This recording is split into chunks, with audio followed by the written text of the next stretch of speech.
Morning, good afternoon, good evening, good night. Welcome to the Jackson 3, where our guest tonight is Dr. Liz Jackson. Hello there. Hey, how's it So, going? good for us. Tell us a bit about yourself, Liz Jackson, to start off. Yeah, absolutely. I'm a philosopher at Ryerson University. So, I'm an assistant professor there. I teach philosophy classes, I teach epistemology and critical thinking, and among other things. And I did my PhD in philosophy at the University of Notre Dame. I graduated from there in 2019. And then I did a postdoc for a year at Australian National University. And then I came to Ryerson. So, my research is mostly in epistemology, which is the study of knowledge and rational belief, and then also philosophy of religion, where I'm interested in a lot of things, but mostly interested in kind of what rationalizes or justifies a religious commitment or a religious belief. That's very interesting. Yeah, I've known about you ever since you did that interview on Cameron Bertuzzi's of Capturing Christianity. That was how I was first introduced to you. And I noticed that you had a Twitter, and that's sort of where the idea came up to have you on for a show. Yeah, I've been on Cam's channel a couple times. Was it the one on skepticism or the one on Pascal's Wager? I think it was the one on skepticism. Yeah, I think it was the one on skepticism because it was the one where you and him were sort of like in the same room together. Oh, it was no. That was actually the very first one I did a long time ago. That was actually before I had even defended my PhD. So that one, I mean, I think skepticism came up for sure, but we talked about faith a lot too. Does that ring a bell? Yeah, that makes sense. Yeah. Yep. Oh, but faith is believing something you know ain't so. Not so. Yeah, I'm actually going on Cam's channel 1 week from today. We're doing a Q&A on faith. So I will not be surprised if something like that comes up. So we'll see. All right. So, yeah, I've been interested in your discussion on Pascal Wager and obviously a lot of your YouTube videos where you go over critical thinking. And, I prepared some questions for you, and I gave you some time so you could come up with your own responses to them. So, yeah, it's going to be interesting. Now, the first one I have for you is now you have discussed faith in your videos, and you like to say it resembles more of a belief than confidence. You give the example of how we could be unsure about something but still have faith, like with marriages which have 50% of divorce. I was wondering, what would you say that the reason we treat that statistic generally is because of the ecological fallacy, or as I say, the fallacy of division, as it tries to infer something about individuals by using the aggregate data for the group? That could be something that comes into place when with faith. Yeah, absolutely. So I definitely want to talk about, like, I think statistical evidence is like really interesting and I want to talk about that. But is it okay if I kind of first explain the distinction between belief and credence? I just think that's kind of helpful background. And this is actually my dissertation topic. So, I like to nerd out on it. So basically, there's kind of two ways we can view the world, or two like mental states that a lot of epistemologists talk about. So the first is belief. When you believe something, you're basically saying that thing is true. So if I believe it's going to rain tomorrow, I'm saying it's true that it will rain tomorrow. And when it comes to belief, most people think there's basically three main attitudes we could take towards a proposition. We could believe it, so we're basically saying it's true. We could disbelieve it, basically saying it's false. Or we could withhold belief, where we don't really take a stand either way. Like, I withhold belief that I have an even number of hairs on my head. I'm not really taking a stand either way on that. So there's really just these three attitudes when it comes to belief. But then epistemologists also talk about this other thing that is, it's often called credence, but I think it's close to a confidence level. And the reason they talk about this is because, I believe 1 + 1 = 2. I also believe it will be sunny tomorrow, but my attitude towards those two things isn't exactly the same. I'm more confident, I have a higher credence that 1 + 1 = 2, then that it'll be sunny tomorrow. And so because of this, they often say, well, there's this more kind of fine-grained, more specific attitude called credence or confidence levels, where credence of 1 is you're 100% certain something's true, and then a credence of 0 means you're certain that it's false. But then you can have all these credences in between. You can have a credence of 0.95 if there's, a 95% chance of rain tomorrow, for example. So credences are a lot more kind of fine-grained. And my dissertation was about, well, we have these 3 attitudes here, and then we have all these attitudes, like in principle, an infinite number of attitudes here. How do these kind of fit together? And so one thing I talked about in my dissertation to kind of bring it now around to your question is like how faith might fit into this picture. And part of the idea is that sometimes evidence can move our credences around, but not change which of these 3 belief attitudes we take. And I think like that this happens at all is relatively uncontroversial, but some people think that statistical evidence in particular actually has a really interesting role to play here. And so let me give an example that I think is often used to kind of motivate this. So let's say I leave my cell phone on the table and I go to the bathroom or something, I come back and it's been stolen. And I know there was only 2 people in the room, Jake and Barbara, let's say. And I don't know anything else about who stole the phone except for that it was either Jake or Barbara stole it. But then let's say I also know this statistic that men are 10 times more likely to steal cell phones than women. Yeah. That is fake and made up, of course. But let's just say I know that. The thought is, look, I could raise my credence. I could be more confident that Jake stole the cell phone because of the statistic, but I shouldn't form the belief that Jake stole the cell phone. I should still withhold belief on whether he stole the cell phone. And so the idea is that I could have like a pretty high credence Jake stole it, maybe even like something around 0.9, but it shouldn't cause me to believe it. And so I think these are really interesting cases. And then there's other cases too where I believe something and then I get evidence that moves my credence down, but I don't have to give up that belief. And so the idea when you say, faith is more like belief than it is like confidence, the idea is that sometimes when we have faith that, my marriage is going to be successful, or, even that God exists or something, we might get evidence against that thing that moves our credences down, but that doesn't automatically mean we have to give up our belief. And I think this is how faith could be steadfast in light of counter evidence or go beyond the evidence in some way. You can see that. Yeah, cool. It is very interesting. I remember, it is always funny, but never tell a guy that's been struck by lightning that it's rare for someone to get struck by lightning. That seems to not really go well with them. Right. Right. And I think, too, it's like, the idea isn't that we should just, like, ignore the base rates or ignore the statistics altogether. But I think at least one thought is that kind of evidence should change our credences more than it should change our beliefs. And I think there's some really interesting cases that show this. So yeah, the struck by lightning case is kind of funny. Yeah. Well, I mean, I always like to joke about this when I'm talking about politics. I say, well, lightning is sexist because it seems to strike men more than women. That's interesting. I've never thought about that. Is that actually like statistically true? Yeah. Men are like, I think men are like, they say like men are like 6 times more likely to be struck by lightning than women are. All the race baiters and race hustlers like to say that the criminal justice system is racist because you'll find more because black people commit more crimes, but it's also sexist because there's far more men in prison than women. Yeah, so I mean that's generally how I go about approaching it when going into statistics. Yeah.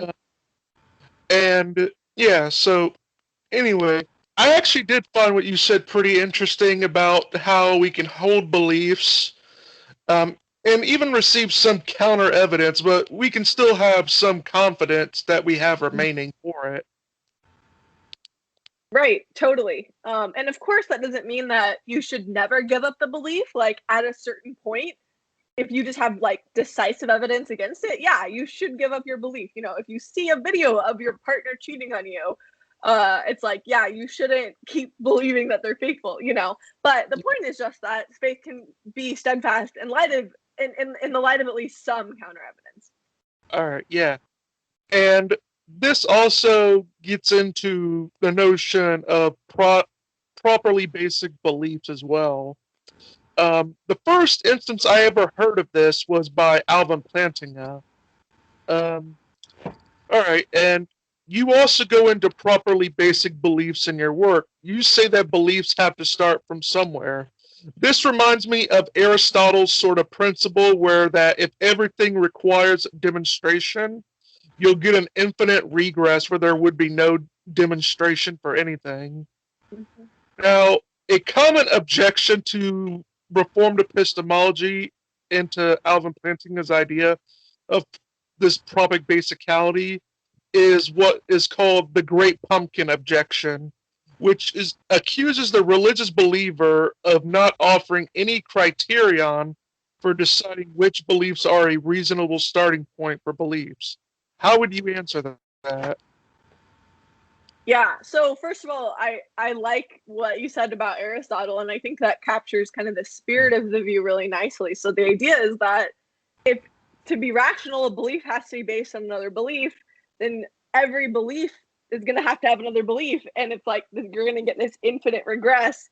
And so because of that, a lot of people think you have to start somewhere. There have to be certain beliefs that are kind of your starting points that aren't based on other beliefs, and that can be rational. And what Plantinga says, you know, controversially but interestingly, is that one of those starting points could be the belief that God exists. And so that's really interesting. The thought would be you could be rational to believe that God exists, even if that belief isn't based on, you know, other beliefs or other arguments that, you know, attempt to establish God's existence. And so, yeah, one of the big objections to this is what's called, you know, the Great Pumpkin objection. And so the idea is this: well, if belief in God can be this starting point, like what determines what can be a starting point? Like, couldn't we just start positing all these random beliefs as starting points and then say, well, we don't need an argument for that? Like, you don't need an argument for belief in God. And I think the Great Pumpkin thing is from like the Peanuts comic strip. So Linus, it's like he believes that each Halloween, like this great pumpkin is going to come visit him in the pumpkin patch. And so then the question is like, well, if belief in God can be your starting point, then why couldn't Linus's belief that this pumpkin is going to come visit him be his starting point? Like, couldn't that also be rational? And so I think this is actually, it's a nice objection because it clarifies something that's really important about Reformed epistemology that I think can be missed sometimes. And the point is this: so just because belief in God is properly basic, that means it could be a starting point and be rational. That doesn't mean anything goes. That doesn't mean you can just believe whatever you want and it will be rational. Because even if, you know, they're saying this is a starting point, this is a place where a belief that doesn't have to be based on other beliefs, there's still going to be some account of what is required for that belief to be justified or rational. And what's interesting about Reformed epistemology too is there actually isn't one account of that you have to accept. And it's consistent with a lot of different views in epistemology. So Plantinga's view is what's called proper functionalism. So this belief that God exists, even if it's a starting point, to be rational, it has to be produced by properly functioning faculties. So, you know, for example, I see a lamp, my vision is reliable, my brain is working properly, so it can be rational for me to believe that there's a lamp. But, you know, if my vision is getting worse, I just turned 30, I look at something really far away and it's super blurry, you know, my sight is not functioning in the way that it should because I can't see really far away things. And so then that belief would not be rational. So that's one kind of possible account. Another account would be the belief is just formed by a reliable process. So the process that you use to form the belief, it's one that is likely to produce true beliefs. So that's called reliabilism. And then another one, it's actually something I think we're going to talk about in the next question too. It's actually evidentialism. And so you can be an evidentialist, which says to be rational, a belief needs to be based on evidence. But you can still say that belief in God is a starting point because evidence isn't just other beliefs. Evidence could be it seems to you that God exists, or you have an experience of God, or these various different things. In the same way that I might believe there's a lamp right there without giving myself an explicit argument for it. It might just seem to me that there's a lamp, or I perceive the lamp. That can be evidence that there's a lamp without my belief that there's a lamp being based on an argument.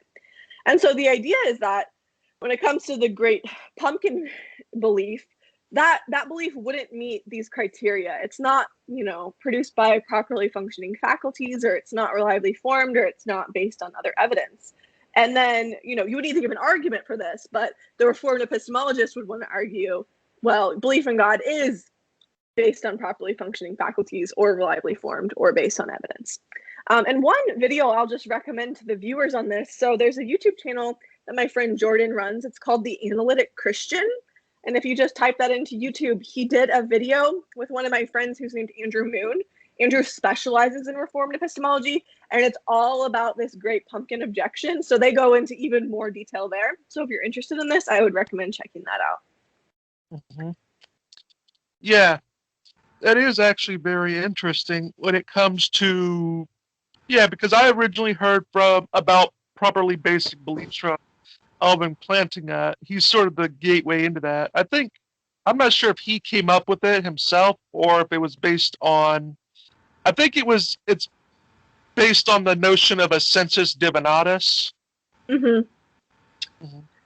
Yep, exactly. So the census demonatus, this kind of goes along with Plantinga's theory, which is the theory that there has to be this faculty that's functioning properly. And I guess I didn't go into all the details here, but Plantinga argues, and actually Augustine and Calvin argued this too before Plantinga did, but Plantinga argues that there's part of our brains, part of our minds that's designed to form beliefs about God. And so he gives examples like, you see a beautiful sunset and you're just like, wow, like someone created this. Or you get in trouble and you're like, God, help me. So, in these certain situations, he argues like that kind of triggers this part of our mind that's designed to, form beliefs about God, that God exists, or that God has these certain qualities or characteristics. And so then he argues that like when this part of our brain is functioning properly, that's kind of what explains why belief in God can be properly basic. But again, it's not like anything goes. It's not like there's a great pumpkin census demonatus that would let Linus's belief be rational. But there's still a huge question to be had here, which is like, do we actually have this census demonatus, and how would we discover that? I think that's probably that's a big thing that Reformed epistemologists need to address. There's a good book on it, Born Believers by Justin Barrett. Yeah. Mm-hmm. Yep, that's a great book. I really like that book. I definitely recommend that one. Yeah. And now let's get into your evidentialism video.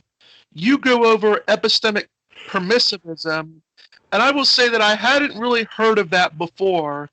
I know from Phil Paper's Contextualism, i.e. the idea that knowledge claims vary with context, the claims are made in that contextualism seems to be the most popular. How does your position work with that, and what is your take about permissivism in regards to evidentialism? Yeah, definitely. So maybe I'll kind of explain permissivism first, and then mention maybe some about contextualism after. So permissivism is this view, and it is a view that I think epistemologists have been recently very interested in, but it's also a view that goes all the way back to at least William James, if not before. And it's the view that like hold your evidence fixed, hold a body of evidence fixed. There can be more than one rational way to respond to that evidence, or more than one rational conclusion you could take given that evidence. So here's an example Let's say there are two jurors, and the question is like whether Smith committed some crime. And those two jurors, they sit through all the same hearings, all the same, testimonies. They hear all the same evidence about whether Smith did this crime or not. Some people would argue that, juror 1 might say Smith is guilty, and juror 2 might say Smith is innocent. And because, let's say, the evidence is just very complicated and hard to assess, and there's kind of good evidence on both sides, that doesn't automatically mean that one of those jurors is irrational, even though they both share evidence. And so when they say evidence is permissive, what it means is that it permits more than one response. This evidence permits more than one response. Both of these jurors could be rational. So what's interesting is that, you mentioned the evidentialism video. So evidentialism is the view that evidence alone is the thing that determines what you should believe. So what you should believe isn't affected by like practical stakes or whether it would like be morally wrong or, it's just evidence. Evidence is the thing that determines what you believe. But you can actually be both a permissivist and an evidentialist. And this would be a view that's something like this. Only the evidence tells you what to believe, but sometimes that evidence is in some way indeterminate. It underdetermines what you should believe. So it's not like other factors other than evidence are kind of coming in and telling you what you should believe. It's only the evidence, but the evidence sort of leaves open what you could conclude. So I have a paper that's called Permissivism, Underdetermination, and Evidence. And you can download it like on my website or Field Papers page. And I talk a lot more about the relationship between permissivism and evidentialism with a co-author if you're interested in that. So contextualism, maybe I'll just say really quick, it's also a thesis in epistemology, but it's this idea that what the word knows means changes depending on the context.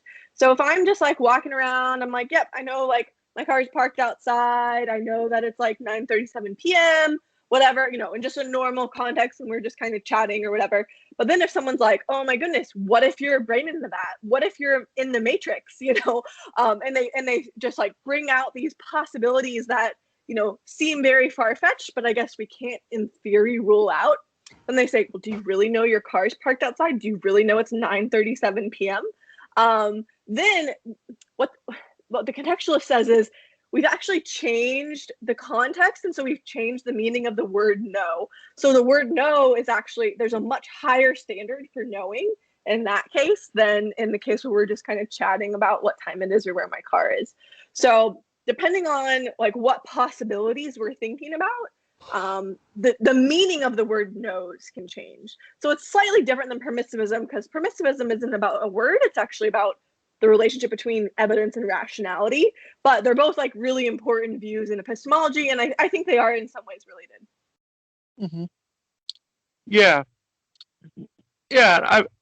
I remember that I was looking through. Field Papers had a survey where they were going over what were the most, popular beliefs among philosophers, and contextualism seemed to be the one that came up the most.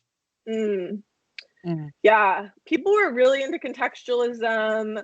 I mean, I guess kind of recently, actually. I think a lot of people thought it was a good way to respond to skepticism, which is just the idea that we can't know anything. And they would say, well, according to like the lower standards way of knowing, of course, we can know lots of things. We can know your car is outside. We can know whatever. But if you're talking about this, like, can you really know you're not in the Matrix kind of knowledge? Like, we can't know, in that sense. So yeah, I think a lot of people kind of brought it up in that context. Yeah.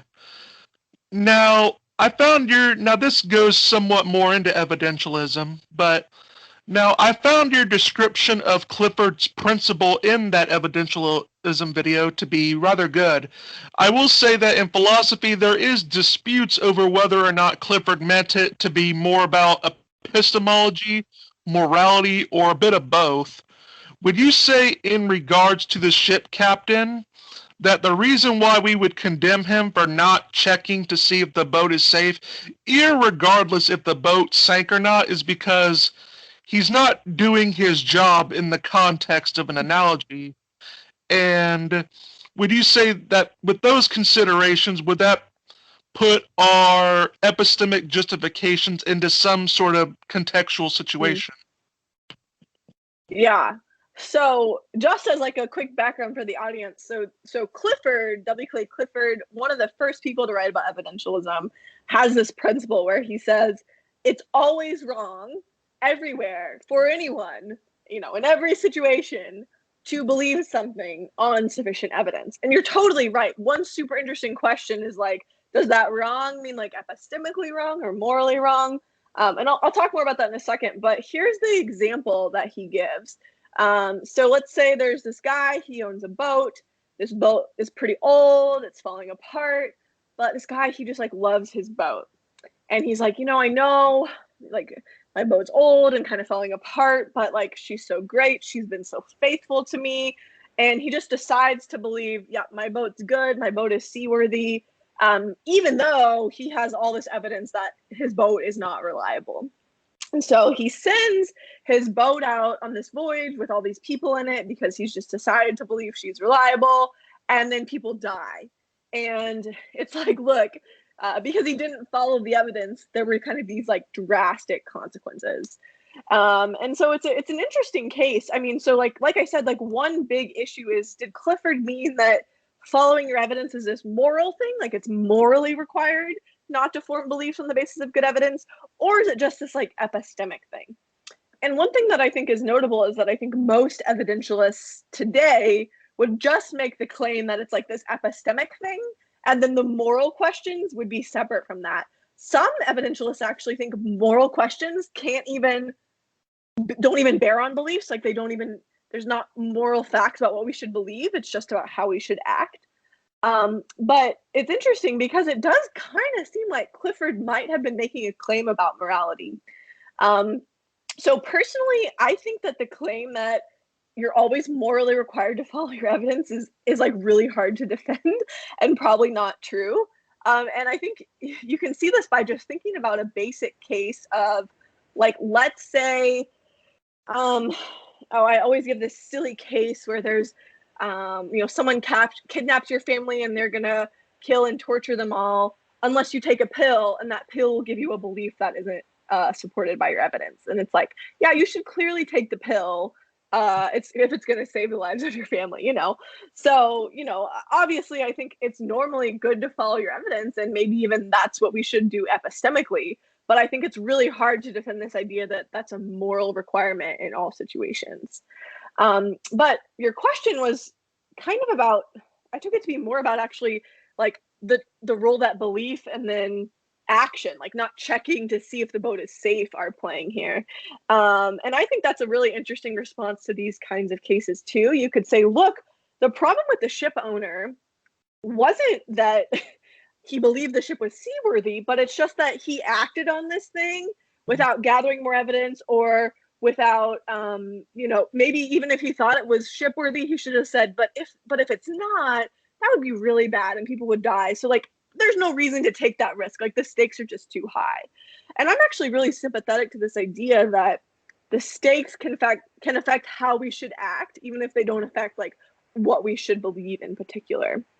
So I think that's actually a really nice explanation of these kinds of cases. There's another view too that's kind of interesting. And what it basically says is, stakes can affect what we should believe, but what they do is they raise or lower the bar for how much evidence we have to have. So because the ship owner, there was a lot at stake, like people's lives were literally at stake, he has to have a ton of evidence that the ship is seaworthy. Whereas if it was just like some like low stakes thing, his friend was just like, how's your boat doing? Maybe he doesn't need as much evidence in order to just like reply to his friend when, there's not lives at stake, So this is a version of a view that's called pragmatic encroachment. And the idea is that stakes can affect what you should believe. So I'm not a pragmatic encroacher. I like the action view more.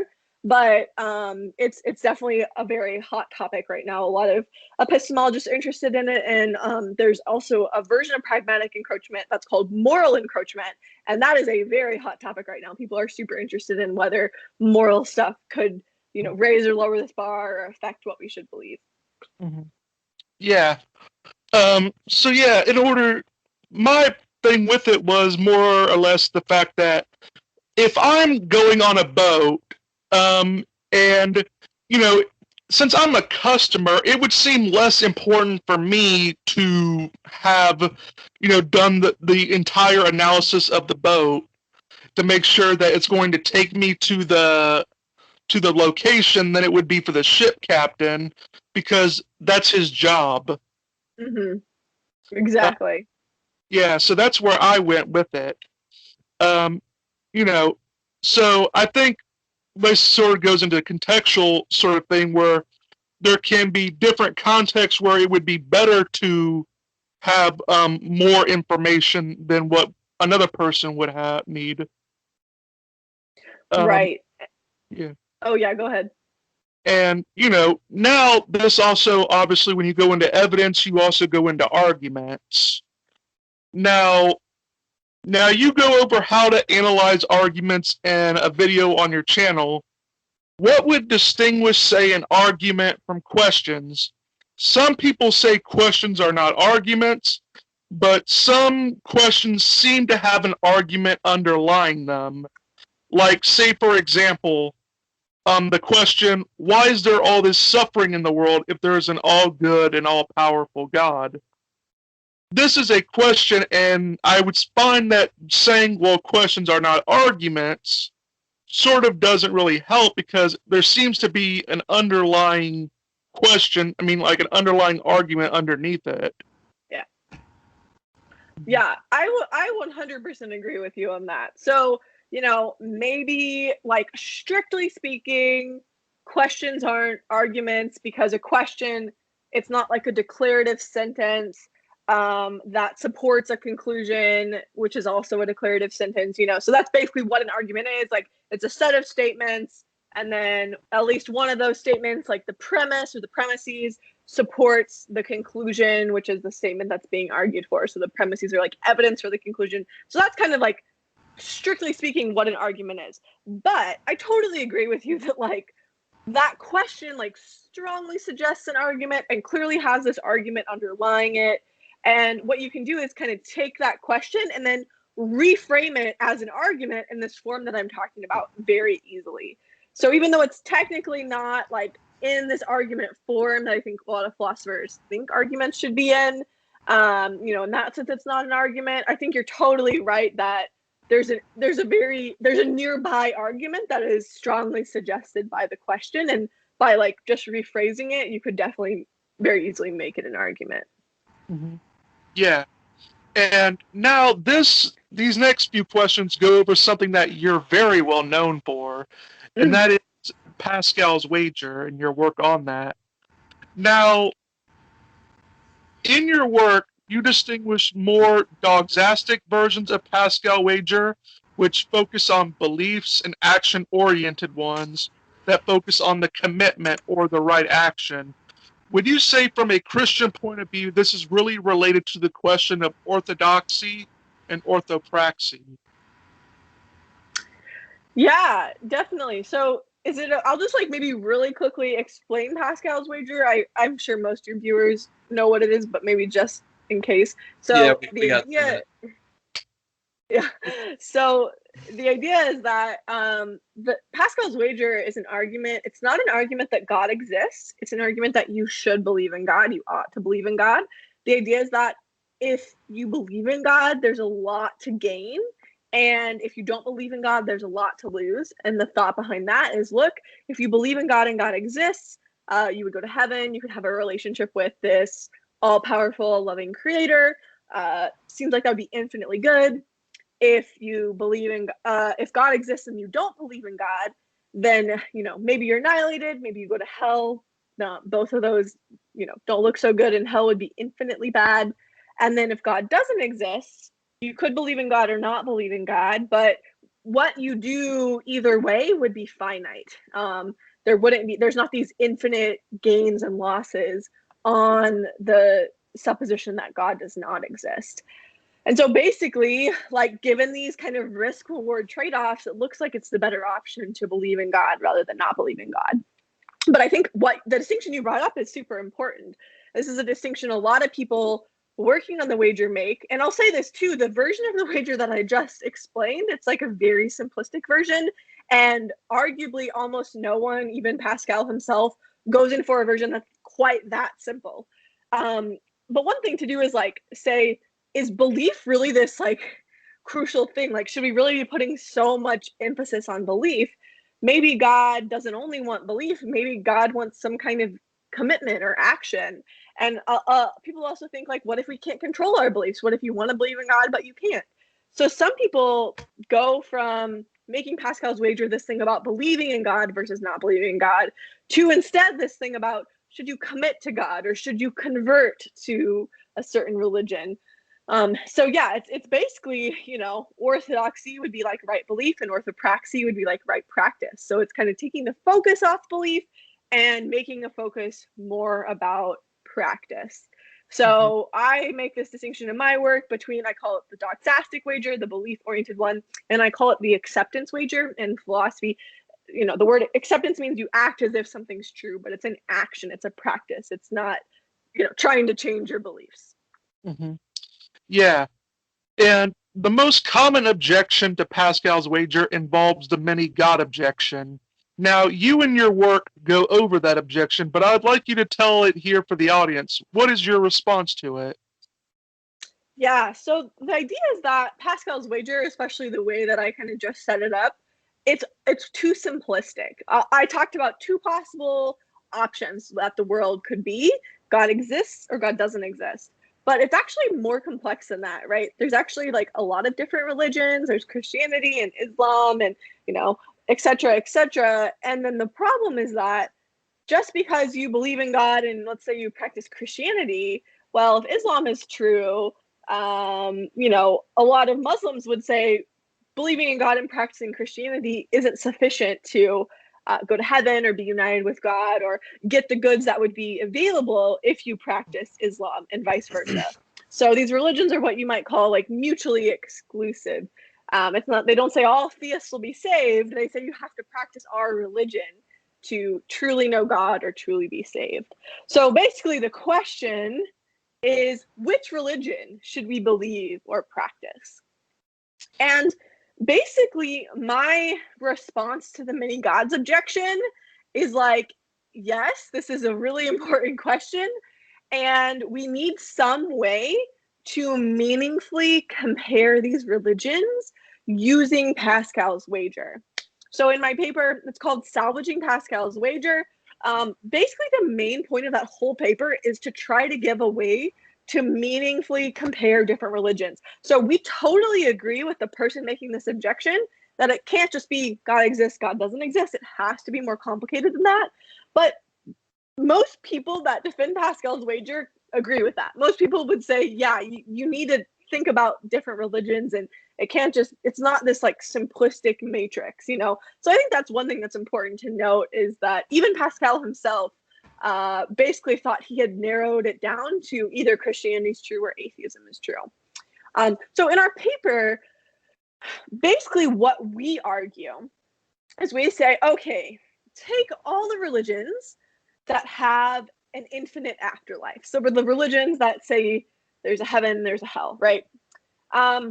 In most cases, there gets into some sticky decision theory details here, but in most cases, what you should do is you should wager on, whether that means believing or acting, wager on the religion that you think is most probable or most likely to be true. And I've given this example before, but I think it helps illustrate this pretty well. Let's say you're on a game show and the game show host says, congratulations, you have been given a chance to win an infinitely good prize. So there's two doors. If you choose door number 1, there's a 99% chance you will get this prize. If you choose door number 2, there's a 1% chance you will get this prize. Kind of a boring game show, I guess. And that's it. And so it would be silly to say, well, both are offering a potentially infinite reward. I could get infinite either way. I guess I can't make a decision. I guess all bets are off. So I'm just gonna, leave, go on my merry way. No, of course, like you should pick door number one, the 99% door, right? Even though both have these infinite goods that you could get. And so in the same way, you could think about doors like religions. You should wager on the religion that you think is most likely to be true that's offering you this infinitely good thing. So in our paper, we actually don't take a stand on what religion that is, because our paper, the goal of the paper isn't to argue for a certain religion. You could combine those arguments with an argument that this religion is the most likely thing to be true, but that's kind of beyond what we're trying to argue. Mm-hmm. All right, sorry to end this sooner, but we have a double header tonight. We have another guest. Wait. There's one more question, though, and it shouldn't take that long. All right. Lastly, a common thing I hear online is arguments are not evidence. Now, I think that is illogical, as logic deals with argumentative reasoning, and I think people equivocate on the meanings of arguments, thinking of, say, two couples incoherently yelling at each other over, say, something stupid. What would your response be to that? People online love to say, X is not evidence. Just throw, arguments, claims. Someone said probability is not evidence today on YouTube. I saw it, and it's like, what are these people talking about? Like, I don't know. I just think they're very disconnected from the way I think most epistemologists are thinking about things. And one thing to note is that the more things you say, that's not evidence, that's not evidence, that's not evidence, the more trouble you're going to have justifying many common sense beliefs. Like my belief, again, that it's 9:47. There's a lamp here, my car is parked there. I mean, if you just start saying these things don't count as evidence, I think you're going to really get into skepticism. And maybe you're right that when they say arguments aren't evidence, they're thinking of something like two people yelling at each other. But that maybe that could involve an argument, but in most cases it would probably be more appeals to emotion and rhetoric. But no one's saying that people yelling at each other is evidence. And we talked about the philosophical definition of arguments above, where there's premises and they support a conclusion. I mean, the premises are absolutely evidence for the conclusion, unless you just have this terrible argument. But in almost all cases, arguments are going to be a paradigm example of evidence. They're one of the best sources of evidence that we have. So in my critical thinking series, I explain a little bit more about what makes an argument a good one versus a bad one. But I just think this idea that arguments are not evidence is total nonsense. So I completely agree with you. All right. Well, yeah, that was my last question. Like my friend said, we have a double header with an Dr. Egyptologist, where we'll be discussing the Exodus. In case you want to check that out sometime soon. That's awesome. Wait, who was it with? I missed who it was. Oh, awesome. Very cool. Egyptologist, and me and my friend here, we took turns where I asked you, I made questions for you, and he made questions for Falk, because my friend's more interested in the Exodus, I'm more interested in philosophy. Awesome. Mm-hmm. Well, thanks so much for the questions. They were really great and really fun. And like I said, I think we agree on a lot. So tell the dear audience where to find you. Yes, definitely. So you can go to my website is liz-jackson.com. I have a research page with more academic articles, and I also have public philosophy page, which is interviews and podcasts and blog posts. And then I also have a YouTube channel. I think you can find that by going to youtube.com/user/LizJackson111. So you should definitely check that out too. And I have videos on epistemology, critical thinking, my research, and many other things. So thank you so much for having me. Welcome. Yeah, we should definitely do this sometime in the future. Yeah, This was a really fun conversation. All right, go follow her, and we'll see you in the next episode, coming in a few minutes.